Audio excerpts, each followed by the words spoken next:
जय शिवराय मित्रांनो, आज आपण हाडसर या किल्ल्यावर आलेलो आहे आणि आता तुम्ही पाहत असाल ही खुट्ट्याची वाट आहे।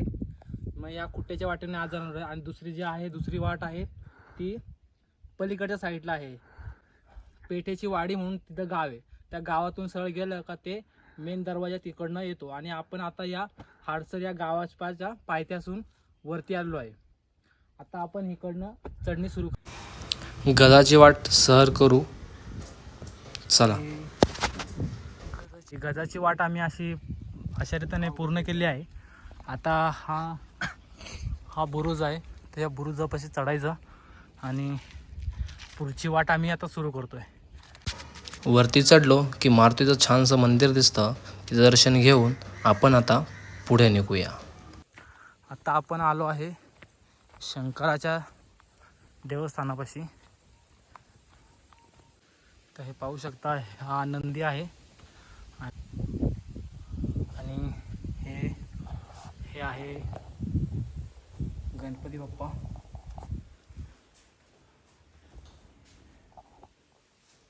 हे गणपती आहे, हे आहे विष्णूचे वाहन गरुड आणि हे बैरी, हे पण मारुती आहे।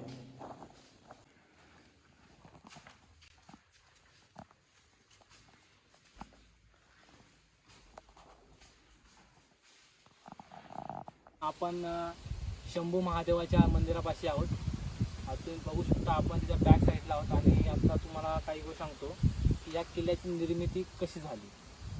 जे नाणेघाट म्हणून खूप फेमस आहे, तिथनं आयात निर्यात केली जायची वस्तूंची, तेव्हा त्याच्यावर लक्ष ठेवण्यासाठी या किल्ल्याची बांधणी केली होती। आता हा जो आधी किल्ला होता शहाजी महाराजांकडे होता, तो नंतर तो मुघलांकडे गेला आणि परत मराठ्याने तो घेतला आणि पुन्हा शेवटला 1702 मध्ये तो औरंगजेबाने परत काही घेतला।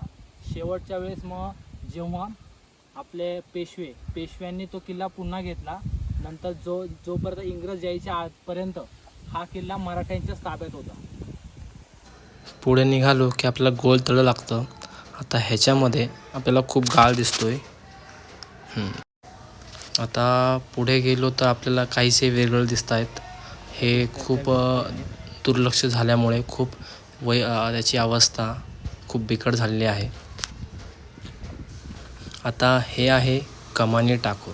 कमानी टाका म्हणजे त्यांना कमानी केल्या असल्यामुळे त्याला कमानी टाका असं म्हणलं आहे। आणि हे पुढचं दृश्य बघू शकता, खूप मनाला मोहक असं दृश्य आहे।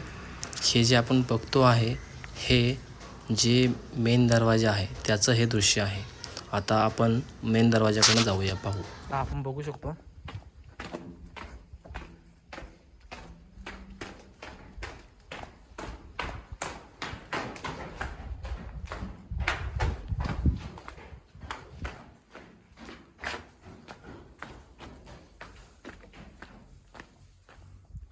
या पायऱ्या आहेत, गडावर यायच्या पायऱ्या आहेत। हा दुसरा मी तुम्हाला म्हणलो होतो की महादरवाजा, हे महादरवाजाचं पुढचं टोक आहे।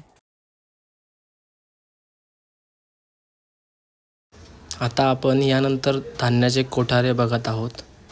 खूप आतमधल्या बाजूने जावं लागतं आणि खूपही कसून केलेलं काम आहे हे।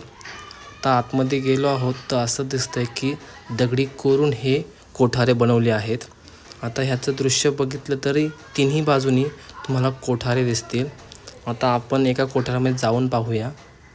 आता हे पाहू शकता आपण, इकडे दोन्ही बाजूला साईडनी कॉर्नर असून मध्ये हे एक मोठं कोठार आहे। आता ते कसं बनवलं असेल ते पाहू शकता तुम्ही। असे तिन्ही बाजूनी 3 कोठारे आहेत।